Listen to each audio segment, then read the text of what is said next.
Halo semuanya, perkenalkan kami dari kelompok 1, kelas akuntansi 2025B, akan menjelaskan materi statistik mengenai survei konsep probabilitas. Sebelumnya, izinkan saya memperkenalkan diri. Nama saya Sarah Adila Izati, dan rekan-rekan saya, yaitu Aida Fitria Putri, Dinda Dwi Sagita, Nabila Syafi, Revalina Dewi Cahayaningrum, dan Zafil Priagung. Langsung saja ke slide pertama, yaitu sasaran atau tujuan. Untuk menjelaskan mengenai probabilitas, menjelaskan pendekatan klasik, empiris, dan subjektif terhadap probabilitas, menjelaskan istilah eksperimen, kejadian, hasil, permutasi, dan kombinasi, menjelaskan istilah probabilitas bersyarat dan probabilitas gabungan, menghitung probabilitas menggunakan aturan penjumlahan dan perkalian, mengaplikasikan diagram pohon untuk mengorganisasikan dan menghitung probabilitas, dan yang terakhir, menghitung probabilitas menggunakan teorema Bayes. Selanjutnya, ada definisi. Probabilitas adalah ukuran kemungkinan terjadinya suatu peristiwa di masa mendatang. Probabilitas hanya dapat memiliki nilai antara 0 dan 1. Nilai mendekati 0 berarti peristiwa tersebut tidak mungkin terjadi, dan nilai mendekati 1 berarti kemungkinan besar terjadi.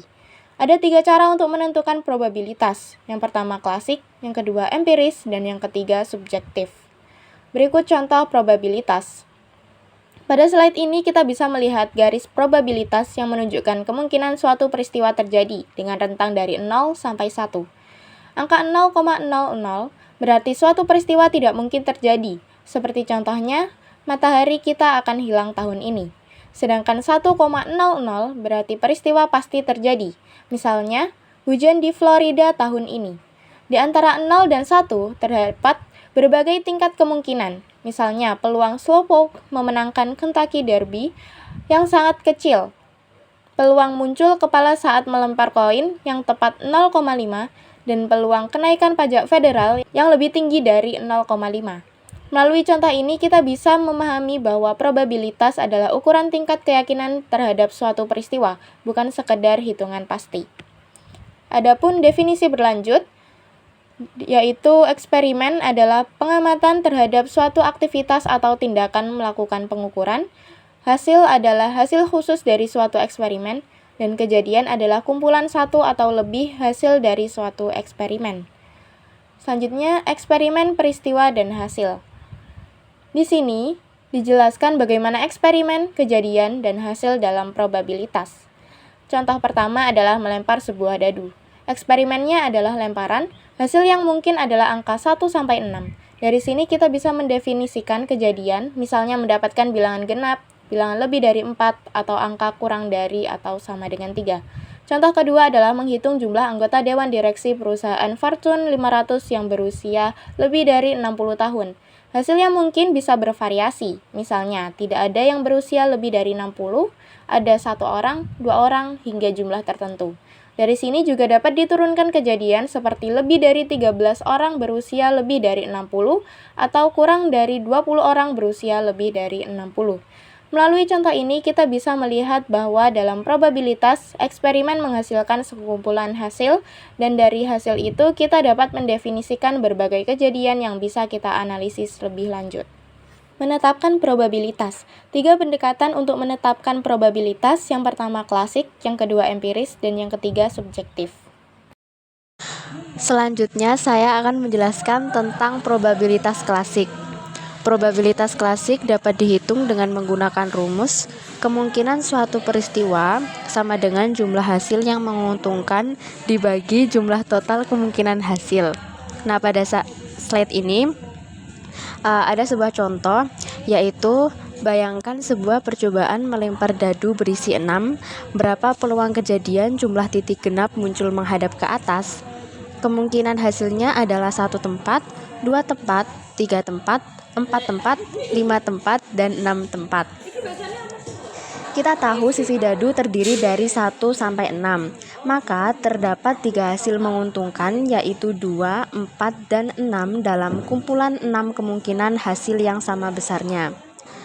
Karena jumlah total kemungkinan hasil dari pelemparan dadu adalah 6, maka peluang terjadinya peristiwa angka genap muncul adalah 3/6 sama dengan 1/2 atau 50%.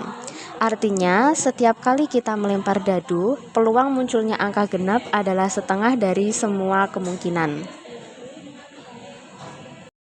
Selanjutnya yaitu peristiwa saling eksklusif.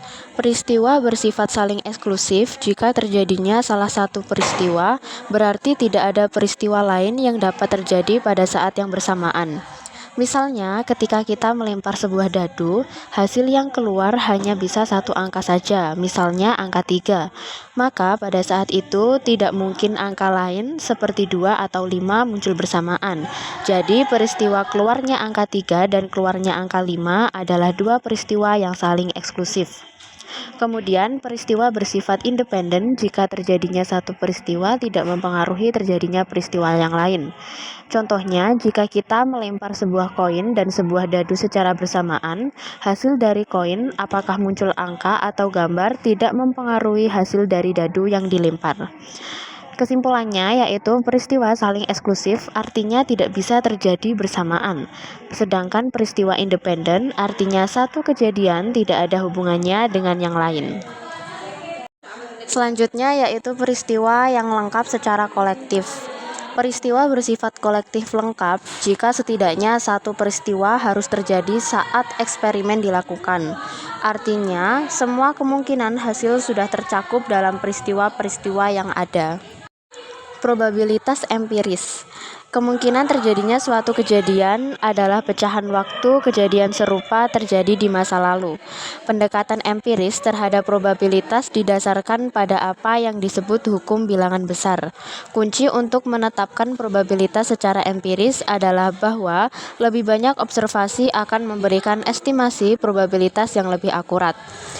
Hukum angka besar setelah melakukan sejumlah percobaan, probabilitas empiris suatu kejadian akan mendekati probabilitas sebenarnya.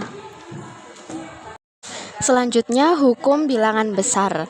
Misalkan kita melempar koin yang adil, hasil setiap lemparan adalah sisi kepala atau sisi ekor. Jika kita melempar koin berkali-kali, probabilitas munculnya sisi kepala akan mendekati 0,5. Tabel berikut melaporkan hasil percobaan melempar koin yang adil sebanyak 1, 10, 50, 100, 500, 1000, dan 10.000 kali, lalu menghitung frekuensi relatif sisi kepala. Nah, pada tabel tersebut sudah disajikan jumlah uji coba, jumlah kepala, dan frekuensi relatif kepalanya. Selanjutnya, contoh soal mengenai probabilitas empiris. Pada 1 Februari 2003, pesawat ula-alik Columbia meledak. Ini merupakan bencana kedua dalam 113 misi luar angkasa NASA. Berdasarkan informasi ini, berapa probabilitas misi di masa mendatang akan berhasil diselesaikan? Berdasarkan informasi tersebut, kita bisa menghitung peluang empiris keberhasilan misi NASA. Caranya adalah dengan membandingkan jumlah misi yang berhasil dengan jumlah total misi. Dari 113 misi, ada 111 yang berhasil. Maka, peluang penerbangan yang berhasil sama dengan jumlah penerbangan yang berhasil dibagi jumlah total penerbangan, yaitu 111 dibagi 113 sama dengan 0,98. Artinya, berdasarkan data yang ada, peluang keberhasilan misi NASA di masa mendatang diperkirakan sekitar 98%. Contoh probabilitas subjektif. Konsep subjektif probabilitas, kemungkinan suatu kejadian tertentu, peristiwa yang terjadi yang ditetapkan oleh seseorang berdasarkan informasi apapun yang tersedia. Jika hanya ada sedikit atau tidak ada pengalaman atau informasi masa lalu yang dapat dijadikan dasar probabilitas, probabilitas tersebut dapat diperoleh secara subjektif. Contoh probabilitas subjektif adalah yang pertama, memperkirakan kemungkinan New England Patriots akan bermain di Super Bowl tahun depan. Kemudian yang kedua, memperkirakan kemungkinan Anda akan menikah sebelum usia 30 tahun. Dan yang ketiga, memperkirakan kemungkinan defisit anggaran Amerika Serikat akan berkurang setengahnya dalam 10 tahun ke depan. Selanjutnya, ringkasan jenis-jenis probabilitas. Pendekatan terhadap probabilitas dari sisi tujuan. Yang pertama ada probabilitas klasik. yaitu peluang yang dihitung berdasarkan kemungkinan hasil yang sama. Contohnya saat melempar dadu atau koin. Kemudian yang kedua, probabilitas empiris, yaitu peluang yang dihitung berdasarkan frekuensi relatif. Contohnya, menghitung peluang sukses misi NASA dari jumlah keberhasilan di masa lalu. Kemudian ada juga pendekatan subjektif, yaitu probabilitas yang dihitung berdasarkan informasi yang tersedia, misalnya prediksi cuaca atau peluang keberhasilan sebuah proyek bisnis. Oke, selanjutnya ada aturan penjumlahan. Aturan ini digunakan untuk menghitung probabilitas terjadinya salah satu dari dua atau lebih kejadian. Ada dua jenis aturan penjumlahan. Pertama, aturan penjumlahan khusus, dan kedua, aturan penjumlahan umum. Aturan penjumlahan khusus ini berlaku untuk kejadian yang saling lepas atau mutually eksklusif. Artinya, jika satu kejadian terjadi, maka kejadian yang lain tidak mungkin terjadi secara bersamaan. Rumusnya sederhana. Probabilitas A atau B terjadi adalah probabilitas A ditambah probabilitas B. Selanjutnya, penjumlahan umum. Aturan ini digunakan ketika dua kejadian tidak saling lepas. Artinya ada kemungkinan kedua kejadian terjadi secara bersamaan. Untuk menghitung, kita menjumlah probabilitas masing-masing kejadian, lalu menguranginya dengan probabilitas keduanya terjadi bersamaan, untuk menghindari perhitungan ganda. Selanjutnya, aturan penjumlahan. Untuk lebih memahami aturan penjumlahan umum, mari kita lihat contoh klasik ini. Berapa probabilitas memilih satu kartu secara acak dari setumpuk kartu standar? Dan kartu itu adalah kartu raja atau kartu hati. Pertama, probabilitas mendapatkan kartu raja atau PA adalah 4 dari 52 kartu. Kedua, probabilitas mendapatkan kartu hati atau PB adalah 13 dari 52 kartu. Namun, ada satu kartu yang merupakan raja sekaligus hati, yaitu raja hati. Jadi, probabilitas keduanya terjadi bersamaan P, A, dan B adalah 1 dari 2. Maka sesuai rumus kita jumlahkan 4/52 ditambah 13/52, lalu kita kurangi dengan 1/52 sehingga hasil akhirnya adalah 16/52 atau sekitar 0,3077. Selanjutnya adalah aturan komplement. Aturan ini sangat berguna untuk menentukan probabilitas suatu kejadian dengan cara menghitung probabilitas kejadian tersebut tidak terjadi. Seperti yang bisa kita lihat di diagram, jika event A adalah kejadian yang kita amati, maka komplementnya bisa disimbolkan dalam A, A gelombang adalah segala kemungkinan hasil yang bukan A. Total probabilitas dari suatu kejadian dan komplementnya selalu 1. Jadi untuk mencari probabilitas A, kita bisa in fact menghitung 1 dikurangi probabilitas bukan AP gelombang A. Mari kita visualisasikan konsep probabilitas gabungan menggunakan diagram Venn. Probabilitas gabungan adalah probabilitas yang mengukur kemungkinan dua atau lebih kejadian dapat terjadi secara bersamaan. Pada contoh ini, kita melihat ada himpunan kartu Kings dan himpunan kartu Hearts, area di mana kedua lingkungan ini tumpang tindih yang ditandai sebagai both. Mempresentasikan kejadian gabungan dalam hal ini, kartu yang merupakan raja hati, diagram ini membantu kita memahami mengapa dalam aturan penjumlahan umum kita perlu mengurangi irisan tersebut. Sekarang kita beralih dari aturan penjumlahan ke aturan perkalian. Kita mulai dengan aturan khusus perkalian. Aturan ini mensyaratkan bahwa kedua kejadian A dan B harus bersifat independen. Kejadian independen berarti kemunculan satu kejadian tidak mengaruhi probabilitas kemunculan kejadian lainnya. Jika syarat ini terpenuhi, probabilitas kedua kejadian tersebut terjadi bersama. PA dan B adalah hasil perkalian dari probabilitas masing-masing kejadian PA kali PB. Mari kita lihat contoh penerapan aturan khusus perkalian. Sebuah survei dari American Automobile Association AAA mengungkapkan bahwa 60% anggotanya melakukan reservasi pesawat tahun lalu. Jika kita melihat dua anggota secara acak, berapa probabilitas bahwa keduanya melakukan reservasi pesawat tahun lalu? Probabilitas anggota pertama melakukan reservasi PR1 adalah 0,60 karena pemilihan dilakukan secara acak dan populasinya besar, kita dapat mengasumsikan bahwa pilihan kedua adalah kejadian yang independen. Jadi, probabilitas anggota kedua juga melakukan reservasi, PR2 adalah 0,60, maka probabilitas keduanya terjadi adalah 0,60 kali 0,60 yaitu 0,36 atau 36%. Sebelum kita membahas aturan perkalian yang lebih umum, kita harus memahami konsep probabilitas kondisional atau probabilitas bersyarat. Probabilitas kondisional adalah probabilitas terjadinya suatu peristiwa tertentu dengan asumsi atau syarat bahwa peristiwa lain telah terjadi lebih dulu. Ini ditulis sebagai P, A, B yang dibaca probabilitas kejadian A jika kejadian B telah terjadi. Nah, setelah memahami probabilitas kondisional, kita bisa masuk ke aturan perkalian umum. Aturan ini digunakan untuk mencari probabilitas gabungan dari dua kejadian yang tidak independen atau saling bergantung.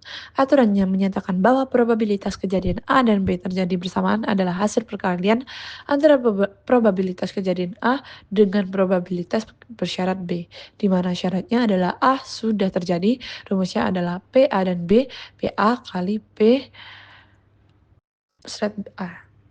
Kemudian contoh aturan perkalian umum yaitu seorang pegolf memiliki 12 kaos golf. 9 diantaranya putih dan 3 biru. Dia mengambil satu kaos untuk dipakai di hari pertama, lalu keesokan harinya mengambil lagi tanpa mencuci. Pertanyaannya, berapa peluang dua kaos yang terpilih keduanya putih? Kemudian contoh dari aturan perkalian umum. Contohnya kejadian pertama yaitu memilih kemeja berwarna putih dari 12 kemeja. Probabilitasnya 9/12. Jika kemeja pertama sudah putih, maka peluang kemeja kedua juga putih menjadi 8/11. Maka hasil akhirnya adalah 9/12 dikali 8/11 yaitu 0,55. Jadi peluang terpilih dua kemeja putih berturut-turut adalah 55%. Selanjutnya, tabel kontingensi. Tabel ini digunakan untuk mengklasifikasikan data berdasarkan dua atau lebih karakteristik. Misalnya, survei terhadap 150 orang tentang jumlah film yang ditonton dalam sebulan. Diklasifikasikan berdasarkan jenis kelamin. Dengan tabel ini, kita bisa melihat hubungan antara variabel dengan lebih jelas. Contoh lain tabel kontingensi yaitu survei terhadap 200 eksekutif mengenai loyalitas terhadap perusahaan. Mereka ditanya apakah akan tetap tinggal di perusahaan meski ada tawaran dari tempat lain atau diklasifikasikan berdasarkan masa kerja. Hasilnya ditampilkan dalam bentuk tabel kontingensi seperti yang ada di slide. Kemudian contoh berikutnya, peristiwa A1 terjadi jika seorang eksekutif yang dipilih secara acak akan tetap bekerja di perusahaan meskipun ada tawaran yang sama atau sedikit lebih baik dari perusahaan lain. Karena ada 120 eksekutif dari 200 orang dalam survei yang akan tetap bekerja di perusahaan, maka P A1 sama dengan 120 dibagi 200 atau 0,60. Peristiwa B4 terjadi jika seorang eksekutif yang dipilih secara acak memiliki masa kerja lebih dari 10 tahun di perusahaan. Dengan demikian, P B4 atau A1 adalah probabilitas bersyarat bahwa seorang eksekutif dengan masa kerja lebih dari 10 tahun akan tetap bekerja di perusahaan.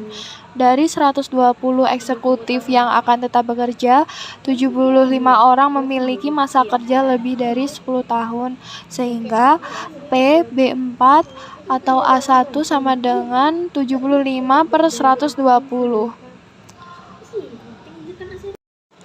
Kemudian diagram pohon. Diagram pohon berguna untuk menggambarkan probabilitas kondisional dan gabungan. Diagram ini khususnya berguna untuk menganalisis keputusan bisnis yang melibatkan beberapa tahapan. Diagram pohon adalah grafik yang membantu dalam mengorganisasikan perhitungan yang melibatkan beberapa tahapan. Setiap segmen dalam pohon merupakan satu tahapan dari permasalahan. Cabang-cabang diagram pohon diberi bobot berdasarkan probabilitas. Contohnya ada data mengenai loyalitas karyawan dan lama masa kerja. Diagram pohon menunjukkan peluang mereka tetap tinggal atau tidak, lalu dirinci berdasarkan masa kerja.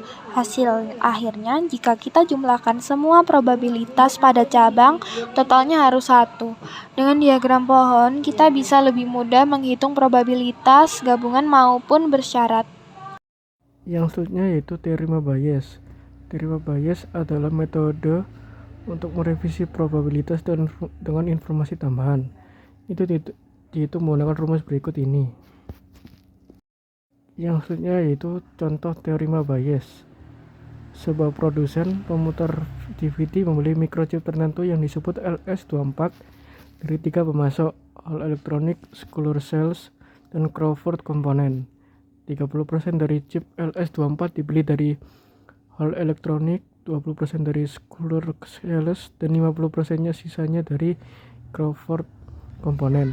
Produsen tersebut memiliki sejarah panjang pada 3 pemasok tersebut dan mengetahui bahwa 3% dari chip LS24 dari Hall Electronics rusak, 5% dari chip dari Schuler Cells rusak, dan 4% dari chip yang dibeli dari Crawford Component rusak.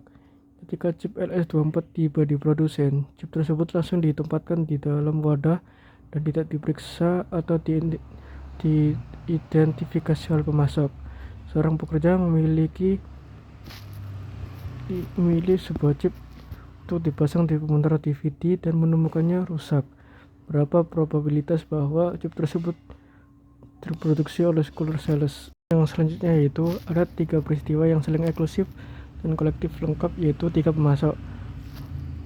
A1 LS24 dibeli dari Hall Electronics, A2 LS24 dibeli dari Schuler Cells, A3 LS24 dibeli dari Crawford Component.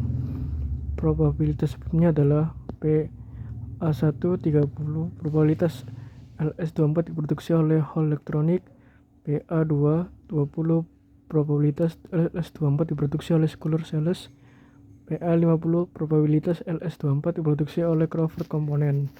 Informasi tambahan dapat berupa B1 LS24 tampaknya rusak atau B2 LS24 namanya tidak cacat. Yang selanjutnya lagi yaitu probabilitas bersyarat berikut diberikan. BBA103, probabilitas bahwa chip LS24 yang diproduksi oleh Hall Electronics rusak. BB1A205, probabilitas bahwa chip LS24 yang diproduksi oleh Schuler Cells rusak. BB1A304, probabilitas bahwa chip LS24 yang diproduksi oleh Crawford Component rusak. Sebuah chip dipilih dari tempat sampah karena chip tersebut tidak diidentifikasi oleh pemasok. Kami tidak yakin pemasok mana yang memproduksi chip tersebut. Kami ingin menentukan probabilitas bahwa chip yang rusak dibeli dari Schuler Cells. Probabilitasnya tulis P A2 B1. Yang selanjutnya yaitu peristiwa A yang berisi aula, Schuler, dan Crawford. Probabilitas sebelumnya PA, aula milik 30, Schuler 20, Crawford 50. Maksudnya yaitu probabilitas bersyarat B1A, aula 03, Schuler 05, Crawford 04. Probabilitas gabungannya PA dan B1 009, 010, 020 dengan hasil 0,039. Yang selanjutnya yaitu probabilitas posterior P A B1 009 atau 039 dengan hasil 2308, 010 atau 039 sama dengan 2564, 020 atau 039 dengan 5128. Hasilnya dijumlah dan akhirnya menjadi 10.000. Nah, ini adalah gambaran ketika soal tadi kita bedah dan hasilnya menjadi seperti ini, dan hasil totalnya adalah 1000. Selanjutnya, probabilitas chip LS24 yang cacat berhasil dari Schuler Cells dapat ditemukan secara formal menggunakan teorema bias. Kami menghitung PA2B1 dengan A2 merujuk pada Schuler Cells dan B1 merujuk pada fakta bahwa chip LS24 yang dipilih cacat. Aturan menghitung perkalian. Rumus perkalian menyatakan bahwa jika terdapat M cara mengerjakan satu benda dan cara mengerjakan benda lain, maka terdapat M kali N cara mengerjakan kedua-duanya. Contoh, Dr. Delong mempunyai 10 baju dan 8 dasi. Berapa banyak baju dan dasi yang dia punya? 10 kali 8 sama dengan 80. aturan menghitung perkalian. Contoh, sebuah dealer mobil ingin mengiklankan bahwa dengan harga $29,99 Anda dapat membeli mobil convertible sedan 2 pintu atau model 4 pintu dengan pilihan penutup roda kawat atau penutup roda padat. Berapa banyak susunan model dan penutup roda yang dapat ditawarkan dealer? Selanjutnya, aturan menghitung perkalian. Contoh, rumus perkalian, yaitu jumlah total susunan sama dengan M kali N. Contoh, kita dapat menggunakan rumus perkalian sebagai pemeriksa, dengan M adalah jumlah model dan N adalah jenis penutup roda, dari rumus 58. Jumlah susunan yang mungkin adalah M kali N sama dengan 3 kali 2 sama dengan 6. Menghitung kombinasi. Kombinasi adalah banyaknya cara untuk memilih R objek dari sekelompok N objek tanpa memperhatikan urutannya. Rumus kombinasi. N kombinasi R sama dengan N faktorial per R faktorial dalam kurung N min R faktorial, di mana N adalah jumlah total objek dan R adalah jumlah objek yang dipilih. Contoh kombinasi. Ada 12 pemain di tim sepak bola basket Carolina Forest High School. Pelatih Thompson harus memilih 5 pemain di antara 12 pemain di tim untuk masuk line-up awal. Berapa banyak kelompok berbeda yang mungkin ada? Kita menghitung menggunakan rumus kombinasi. 12 kombinasi 5 sama dengan 12 faktorial per 5 faktorial dalam kurung 12 min 5 faktorial, di mana 12 merupakan N, 5 merupakan R, dan hasilnya adalah 792. Aturan penghitungan permutasi. Permutasi adalah susunan R objek yang dipilih dari N objek yang mungkin. Urutan susunan penting dalam permutasi. Rumus permutasi. N permutasi R sama dengan N faktorial per N min R faktorial, di mana N adalah jumlah total objek dan R adalah jumlah objek yang dipilih. Contoh permutasi. Misalkan selain memilih grup, ia juga harus mengurutkan setiap pemain di starting line-up tersebut sesuai dengan kemampuannya. Kita menghitung menggunakan rumus permutasi.